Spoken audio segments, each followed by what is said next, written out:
Hello everyone, welcome to देसी miles verified. मेरा नाम है आशीष और मैं आज के वीडियो में आपको बताने वाला हूं कि आपको वीएफएस की वेबसाइट पर जाके आपको अपने नेक्स्ट शेंगन वीज़ा के लिए वीएफएस की अपॉइंटमेंट कैसे बुक करनी है। तो ये एक प्रोसेस है जो आपको ऑनलाइन करना पड़ता है, ऑनलाइन अपॉइंटमेंट लेना पड़ता है, जिससे आप उस दिन पे जाके, जिस दिन का आपने अपॉइंटमेंट लिया है, वहाँ जाकर अपने जो डॉक्यूमेंट्स है शेंगन वीज़ा के लिए वो सब दे सकें, जिससे वीएफएस के जो लोग हैं, वीएफएस के जो ऑफिशियल्स हैं, वो आगे एम्बेसी के अंदर, एम्बेसी में जाके अपना आपके डॉक्यूमेंट सबमिट कर सके और आपके शेंगन वीज़ा के लिए अप्लाई कर सके। बेसिकली ये लोग एक मीडिएटर का काम करते हैं आपके और जो जिस भी कंट्री के अंदर आप अपना नेक्स्ट शेंगन वीज़ा के लिए अप्लाई कर रहे हैं उसके बीच में। तो ये काफ़ी काम ईजी हो जाता है क्योंकि आपको डायरेक्टली अप्लाई नहीं करना पड़ता एम्बेसी के अंदर, और जस्ट आपको एक पहले से ही प्री सेट ऑफ डॉक्यूमेंट्स बता देते हैं ये लोग। तो उन डॉक्यूमेंट्स को आपको प्रिपेयर करके उनको वहाँ तक ले जाना होता है उनके अपॉइंटमेंट डेट पे, और जो भी कुछ कमियां होती है वो थोड़ी बहुत वो लोग भी बता देते हैं, बट उसके लिए सबसे पहले बुक करना होता है एक अपॉइंटमेंट। तो मैं आज की वीडियो में आपको बताने वाला हूँ कि वो अपॉइंटमेंट कैसे बुक करना है ऑनलाइन। तो चलिए शुरू करते हैं। आपको सबसे पहले गूगल पर जाकर VFS ग्लोबल, और जिस भी कंट्री से आप अपना शेंगन वीज़ा अप्लाई कर रहे हैं उस कंट्री का नाम लिख के आपको गूगल पर सर्च करना है। जैसे मैं स्विट्ज़रलैंड का मैंने किया था, तो मैं आपको स्विट्ज़रलैंड का एक एग्जांपल लेके समझा देता हूँ। उसी तरीके से आप अगर फ्रांस से कर रहे हो तो VFS ग्लोबल फ्रांस लिख के सर्च करेंगे तो आपको फ्रांस की वेबसाइट का जो लिंक है वो आ जाएगा।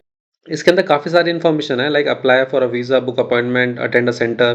तो अगर आप इसको गो थ्रू करेंगे तो भी आपको काफ़ी सारी इन्फॉर्मेशन मिल जाएगी।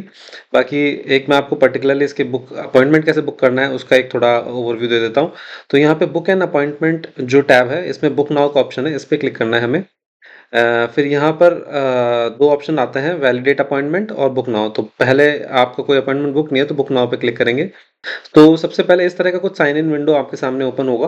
आपका अगर कोई पहले अकाउंट नहीं है, और अगर आपका पहले कोई अकाउंट भी रहा होगा और उसको काफ़ी टाइम हो गया होगा, तो डीएक्टिवेट हो जाता है अपने आप अकाउंट। सेम चाहे ईमेल आईडी सेम हो, तो आपको वापस अगर आप शेंगन वीज़ा के लिए अप्लाई कर रहे हैं तो भी आपको वापस से अकाउंट दोबारा क्रिएट करना ही होता है। तो अगर आपका नया अकाउंट आप कर रहे हैं, नया फर्स्ट टाइम अप्लाई कर रहे हैं, तो I don't have an account इस पर क्लिक करना है सबसे पहले, और एक अकाउंट क्रिएट करना है। तो यहाँ पे सबसे पहले आपको आपकी ईमेल आईडी डालनी है।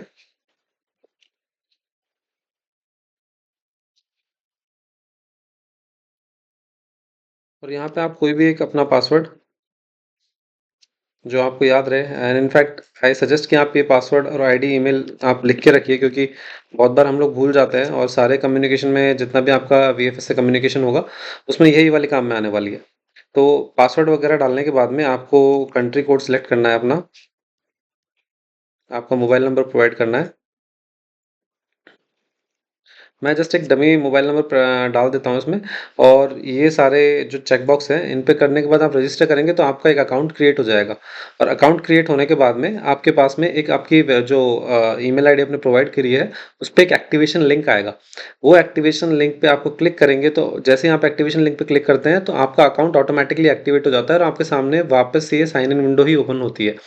अगर इन केस आपके पास में आपकी ईमेल आईडी पर एक्टिवेशन का लिंक नहीं आता है तो आपको एक्टिवेट माय अकाउंट जो ये वाला टैब है इस पर क्लिक करना है, और यहाँ पे अपनी ईमेल आईडी डालनी है।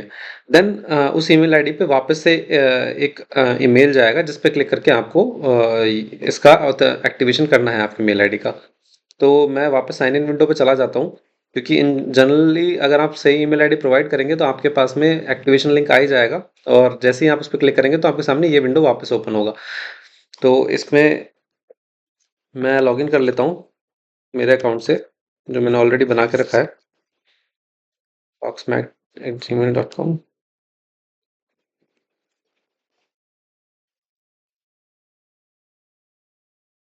तो इस तरह का जब आप लॉगिन करते हैं तो एक विंडो आपके सामने ओपन होता है जिसमें एक स्टार्ट न्यू बुकिंग का ऑप्शन है।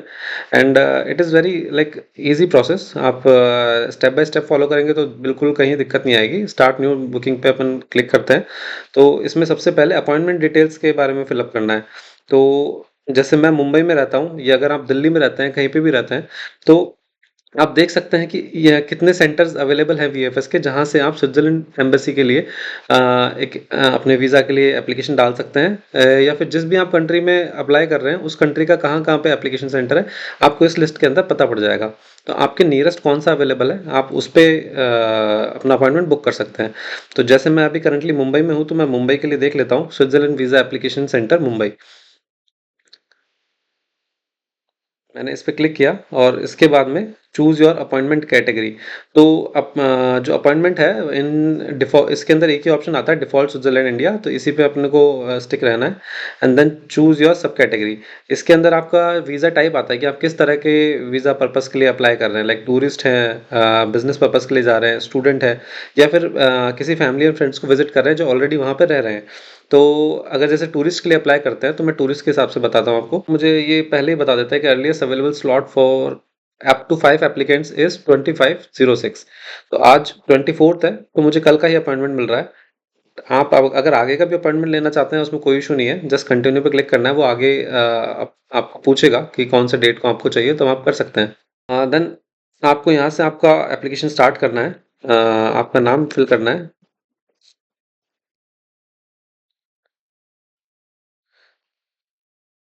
Name, last name, gender, your date of birth.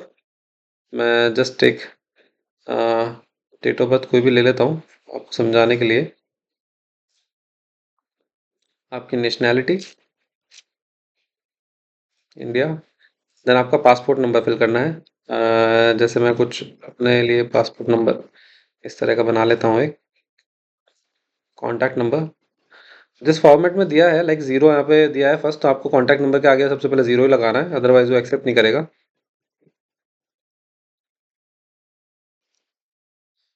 Then आपको ईमेल एड्रेस डालना है आपका, जिस ईमेल एड्रेस से आपने अभी इसका लॉगिन किया था वीएफएस की वेबसाइट का, साइन इन का, तो वही आपको ईमेल आईडी डालनी है। आपका जितना भी कॉरेस्पॉन्डेंस होगा इस एप्लीकेशन के रिलेटेड, वो सारा इसी ईमेल आईडी पे होने वाला है।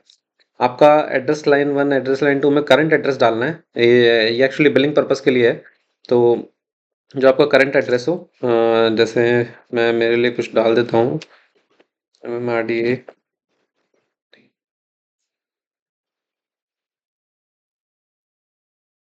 अंधेरी west, then state name, city name and post. तो ये सारी डिटेल डालने के बाद में, जिसमें मैंने अपना name, last name, gender, date of birth, passport number, ये सब डिटेल डाली है, और मेरी ईमेल आईडी और एड्रेस डाला है। इसको डालने के बाद सेव करना है। तो मेरे पास में एक एप्लीकेंट का जो डिटेल है वो सारा सेव हो गया है, लाइक मैंने डिटेल सेव कर लिया है। अगर मुझे मेरे साथ में और भी कोई अकम्पनी कर रहा है, लाइक मेरा स्पाउस है, मेरे पेरेंट्स हैं, या मेरे फ्रेंड्स एंड फैमिली है, कोई भी जो मेरे साथ जा रहा है, और मुझे एक सिंगल एप्लीकेशन में करना है, तो मैं यहाँ से ऐड अनदर एप्लीकेंट पर क्लिक कर कर उनका भी एप्लीकेशन साथ में सबमिट कर सकता हूँ। तो इसमें होगा क्या कि जो वीज़ा ऑफिसर जिसके पास आपकी एप्लीकेशन जाएगी, उनको पता रहेगा कि आप एक ग्रुप में जा रहे हैं, एंड एक ग्रुप में लोगों का वीज़ा अप्रूव होने की प्रोबेबिलिटी कंपैरेटिवली थोड़ी ज़्यादा होती है, बजाय आप इंडिविजुअल अप्लाई करें। तो अगर आप साथ में जा रहे हैं तो साथ में अप्लाई कर सकते हैं। तो यहाँ से ऐड अनदर एप्लीकेंट करके आप उनकी भी सारी डिटेल्स, जो आपने डिटेल्स फिल करी थी अपने लिए, वो फिल करेंगे, तो यहाँ पे आपको उनका सबका एप्लीकेंट नंबर के साथ में डिटेल्स शो होने लग जाएगी कि किस किस का आप अप्लाई कर रहे हैं। और 1850 रुपीज़ ये जो फीस है, ये फीस है वीएफएस की फॉर अपॉइंटमेंट बुकिंग। ये अपॉइंटमेंट बुक करने के लिए फीस है। जो एम्बेसी की फीस है, जो आपकी वीज़ा की जो फीस लगती है, जो एम्बेसी लेती है, that is separate, that is different. वो आपको जिस दिन आपका अपॉइंटमेंट होगा उसी दिन पे करनी होगी। तो अभी आपको केवल अपॉइंटमेंट फीस बुक करनी, अपॉइंटमेंट फीस जो पे करनी है। तो पहले यहाँ से आप जब अपनी डिटेल्स सेव कर देंगे, तो उसके बाद कंटिन्यू करना है। उसके बाद में आपको आपका अपॉइंटमेंट का डेट एंड टाइम सेलेक्ट करना है। तो ये जैसे ये वाला विंडो ओपन होता है, तो इसमें आपको बता देता है कि जून के मंथ में कौन-कौन सी डेट अवेलेबल है, जुलाई में अगर आप जाना चाहते हैं या उसके अगले मंथ में जाना चाहते हैं तो कौन सी डेट्स अवेलेबल है। सैटरडे संडे को आई थिंक बंद रहता है ऑफिस वीएफएस का, इसलिए सैटरडे संडे अवेलेबल नहीं है। तो जैसे मैं एक जुलाई में डेट सेलेक्ट कर लेता हूँ। जुलाई में मैं मंडे का 7 जुलाई का डेट सेलेक्ट करता हूँ। और 7 जुलाई को जो जो स्लॉट्स अवेलेबल होंगे दिन दिन की टाइमिंग के अकॉर्डिंग, वो सारे स्लॉट्स बता देता है यहाँ पे। तो कोई भी टाइम स्लॉट जो मुझे सूट होता है, जो आपको सूट होता है, आप सेलेक्ट कीजिए, और सेलेक्ट करने के बाद कंटिन्यू। देन इसके बाद में ये आपको कुछ एक जो वीएफएस के सेंटर पे कुछ सर्विसेज एक्स्ट्रा प्रोवाइड की जाती है, तो मैं कोई सिलेक्ट नहीं करता और डायरेक्ट कंटिन्यू कर देता हूँ। तो कंटिन्यू करने के बाद में मेरे पास मेरे एप्लीकेशन का रिव्यू फॉर्म आएगा, इस तरह का कि एप्लीकेशन की डिटेल, जितनी भी है एप्लीकेंट की डिटेल है वो सब, की country, residence, travelling to Switzerland, अब आप भले से स्विट्ज़रलैंड जाने के बाद में और 2-3 कंट्री वहाँ कवर कर रहे हो कि आप फ्रांस जा रहे हैं या फिर आप इटली जा रहे हैं। बट आप जिस कंट्री में या तो फर्स्ट एंटर कर रहे हैं या फिर जिस कंट्री में आपका मैक्सिमम नंबर ऑफ डेज़ का स्टे है, आपको उस कंट्री से शेंगेन वीज़ा के लिए अप्लाई करना है। अदरवाइज ऐसा होता है बहुत बार कि अगर आपका लाइक स्टे इटली में सबसे ज़्यादा है या फिर आपकी जो एंट्री ऑफ कंट्री है जिसमें आप सबसे पहले एंटर कर रहे हैं वो फ्रांस है, लेकिन आप अप्लाई स्विट्जरलैंड से कर रहे हैं क्योंकि स्विट्जरलैंड इजीली वीज़ा दे देता है, लाइक उसका रिजेक्शन रेट बहुत कम है। तो आपका यहाँ पर रिजेक्शन रेट का चांसेस बढ़ जाता है क्योंकि ना तो आपका पॉइंट ऑफ एंट्री स्विट्जरलैंड है, ना आपका मैक्सिमम नंबर ऑफ डेज का जो स्टे है वो स्विट्जरलैंड में है। फिर भी आप स्विट्जरलैंड से अप्लाई कर रहे हैं तो उन वीज़ा ऑफिसर को समझ में आता है, तो उस केस में रिजेक्ट भी हो सकता है। तो इसलिए मैं प्रेफ़र करूँगा, इसलिए मैं आपको बोलूँगा कि आप या तो आपका जिस कंट्री में मैक्सिमम नंबर ऑफ डेज़ का स्टे हो, आप वहाँ से अप्लाई कीजिए या फिर आपका फर्स्ट पॉइंट ऑफ एंट्री जो कंट्री है, आप उससे अप्लाई कीजिए और वहाँ भी आपका एटलीस्ट कुछ ना कुछ स्टे का होना चाहिए, कुछ ना कुछ नंबर ऑफ डेज़ का आपका स्टे होना चाहिए। तो मैंने जैसे स्विट्ज़रलैंड डाला है, तो आप अपने अकॉर्डिंग डाल सकते हैं और यहाँ पे बाकी डिटेल्स आई है। एप्लीकेंट्स की डिटेल है, अगर यहाँ पे और दूसरे एप्लीकेंट्स होते तो इन सब की भी डिटेल यहीं पे आ जाती। इसको मैं करूँगा तो मेरे जो मैंने डिटेल्स इसमें सबमिट करी थी वो सारी आ जाती है, एडिट भी कर सकता हूँ मैं ऐसे। फिर अपॉइंटमेंट की डिटेल है 7 जुलाई का appointment 8 o'clock in the morning. जो मैंने एक्स्ट्रा कोई सर्विस ली नहीं है, तो मेरे पास में जो वीएफएस का सर्विस चार्ज है, अपॉइंटमेंट बुकिंग का सर्विस चार्ज है, वो आ जाता है 1850 रुपीज़। तो मैं इसको बस यहाँ से I accept terms and condition, ये दूसरा चेकबॉक्स क्लिक करके पे ऑनलाइन पे क्लिक करूँगा, तो मेरे पास में एक जस्ट इस तरह का आ जाता है, जिसके अंदर थोड़ा पेमेंट कंफर्मेशन रिगार्डिंग आता है और इसको वापस कंटिन्यू करूँगा तो मेरे पास पेमेंट गेटवे का पेज आ जाएगा जिस पे मुझे जहाँ से मुझे पेमेंट कर सकता हूँ। यहाँ से मैं क्रेडिट कार्ड के थ्रू या डेबिट कार्ड के थ्रू पेमेंट कर सकता हूँ, नेट बैंकिंग भी है, आई थिंक यूपीआई भी आ गया अब तो।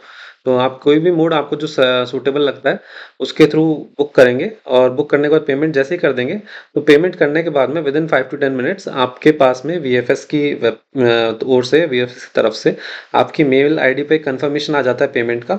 साथ ही साथ में आपके पास में इन फॉर्म वीज़ा जो अपॉइंटमेंट फॉर्म है, अपॉइंटमेंट लेटर है, वो भी आ जाता है।